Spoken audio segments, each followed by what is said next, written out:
কলকাতার আনন্দবাজার পত্রিকা 2018 সালের 15 এপ্রিল একটা রিপোর্ট করেছে বাংলাদেশের পহেলা বৈশাখ উৎসব নিয়ে।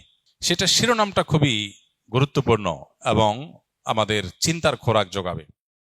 দেশীয় সংস্কৃতি হিসাবে পহেলা বৈশাখ উদযাপনের শরঈ দৃষ্টিকোণ ব্যাখ্যা করবেন প্লিজ। দেখুন, ইসলামে একজন মানুষকে বেঁচে থাকার জন্য আনন্দ, বিনোদন এবং সাংস্কৃতিক যে আয়োজন আছে সেগুলোকে ইসলাম মৌলিকভাবে নিষেধ করে না, বরং পৃথিবীর যে কোনো দেশের যে কোনো অঞ্চলের মানুষের নিজস্ব যে সংস্কৃতি আছে, নিজস্ব যে কৃষ্টি কালচার আছে, এই সমস্ত কৃষ্টি কালচার, আনন্দ, বিনোদন, সংস্কৃতি এগুলোর কোনোটা যদি কোরআন এবং হাদিসের সাথে মৌলিকভাবে কোনো সাংঘর্ষিক কিছু এগুলোতে না থাকে, তাহলে শরিয়া সেগুলোকে অনুমোদন করে, নিষেধ করে না। যেমন আমাদের নবী করিম সাল্লাল্লাহু আলাইহি সাল্লাম মক্কায় এবং মদিনায় তার এই উভয় জীবনে মক্কার এবং মদিনার মানুষদের আবহমান কাল থেকে চলে আসা অনেক কৃষ্টি কালচার আছে যেগুলোকে তিনি অস্বীকার করেননি, যেগুলোর সাথে কোরআন এবং হাদিসের কোনো সংঘর্ষ নেই। আর যদি কোনোটার কোরআন এবং হাদিসের কোনো বিশেষ নির্দেশনা, নীতিমালা, প্রিন্সিপালস এর কোনো সাংঘর্ষিকতা তিনি দেখতে পেয়েছেন, তাহলে সেটাকে তিনি নিষেধ করেছেন। আরবের মানুষের বহু কৃষ্টি কালচারকে নবী করিম সাল্লাল্লাহু আলাইহি সাল্লাম মৌন সম্মতির মাধ্যমে অনুমোদন করেছেন, কারণ সেগুলোর সাথে কোরআন হাদিসের কোনো সাংঘর্ষিকতা পাওয়া যায়নি। আমাদের দেশে এরকম অনেক কৃষ্টি কালচার গ্রাম বাংলায় ছিল, এখনো অনেকগুলো আছে। যেমন একটা অত্যন্ত পরিচিত উৎসব, একটা সংস্কৃতি আমাদের সমাজের গ্রাম বাংলার ছিল, সেটা হলো নবান্ন উৎসব।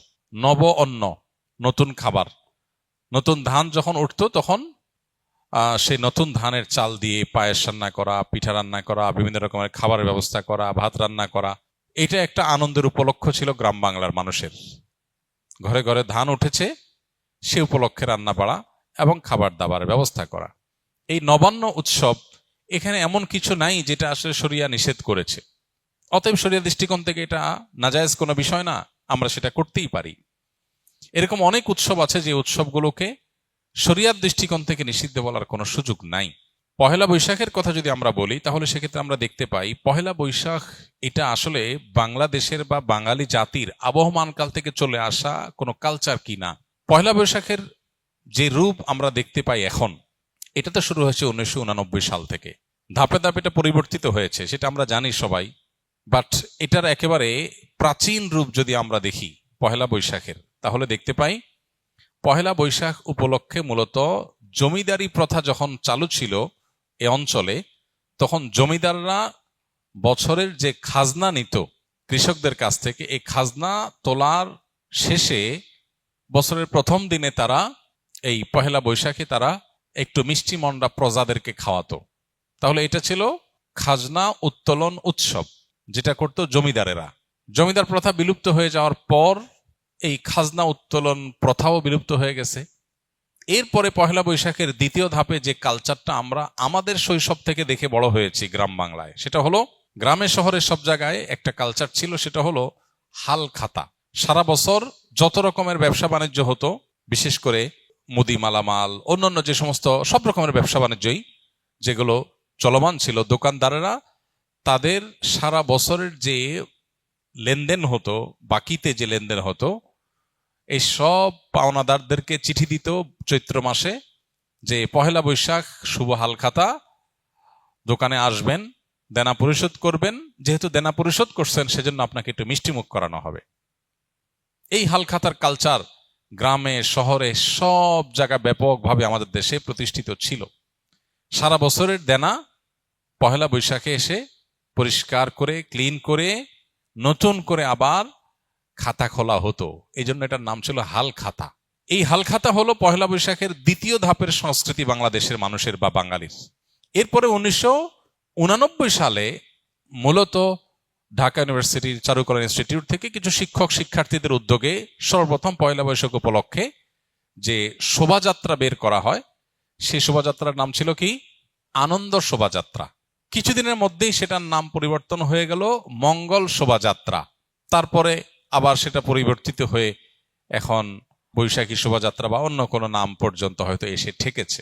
এই যে মঙ্গল শোভাযাত্রা, যেটি পহেলা বৈশাখ উপলক্ষে দীর্ঘ বেশ অনেক বছর যাবৎ খুব ঘটা করে প্রতিপালিত হয়েছে আমাদের সমাজে, এটা প্রথম কথা হলো বাংলাদেশের মানুষের বা বাঙালি জাতির আবহমানকাল থেকে চলে আসা কোনো কালচার না। কৃষ্টি বা কালচার কোনো কলেজ বিশ্ববিদ্যালয় থেকে পরিকল্পিতভাবে নোট লেখে একদম সাজিয়ে গুছিয়ে কোনো কৃষ্টি বা কালচার এভাবে শুরু হয় না। আমাদের বাংলাদেশের মানুষের যে আবহমান কাল থেকে যে চলে আসা কালচারগুলো একেবারে মানুষের ভেতর থেকে উঠে এসেছে, এই পহেলা বৈশাখ উপলক্ষে মঙ্গল শোভাযাত্রার নামে যা হচ্ছে, অন্তত এটা কখনো সে আবহমান কাল থেকে চলে আসা বাংলাদেশের মানুষের মধ্য থেকে গড়ে ওঠা বেড়ে ওঠা কোনো কৃষ্টি বা কালচার না।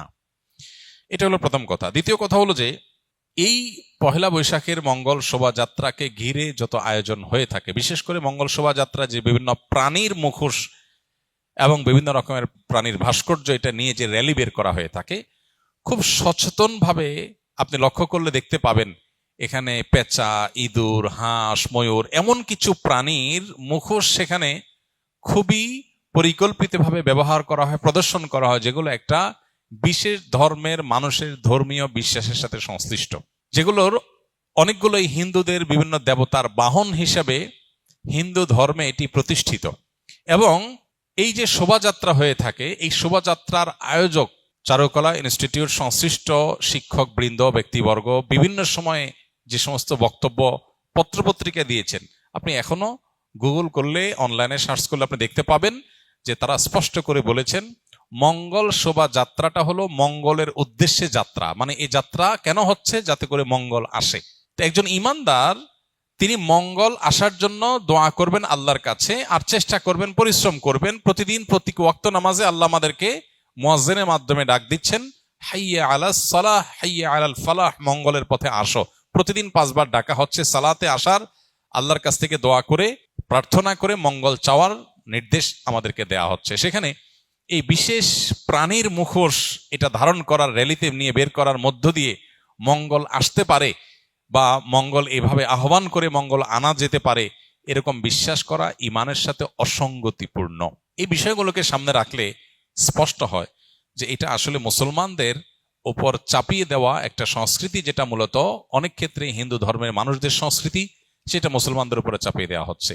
পহেলা বৈশাখকে ঘিরে, মঙ্গল শোভাযাত্রাকে ঘিরে যে কালচার, যে কৃষ্টি আমাদের সমাজে আজ পরিচিতি লাভ করেছে, যেটা আমরা মঙ্গল শোভাযাত্রা দেখতে পাই, এইটাতে আপনি যে সমস্ত উপাদান দেখতে পাবেন, এগুলো মূলত একটা বিশেষ ধর্মের মানুষের ধর্মীয় বিষয় আশয়, সেগুলোকে বাঙালি সংস্কৃতির নামে আমাদের সমাজে গেলানো হচ্ছে। খুবই দুর্ভাগ্যজনক বাস্তবতা। নবীজি বলেছেন, মান তাশাব্বাহা বিকওমিন ফাহুয়া মিনহুম, যে ব্যক্তি কোনো জাতির সাথে সাদৃশ্য গ্রহণ করবে সে তাদের অন্তর্ভুক্ত হয়ে যাবে। এ ব্যাপারে আমি লক্ষ্য করেছি বেশ কয়েক বছর আগে থেকে।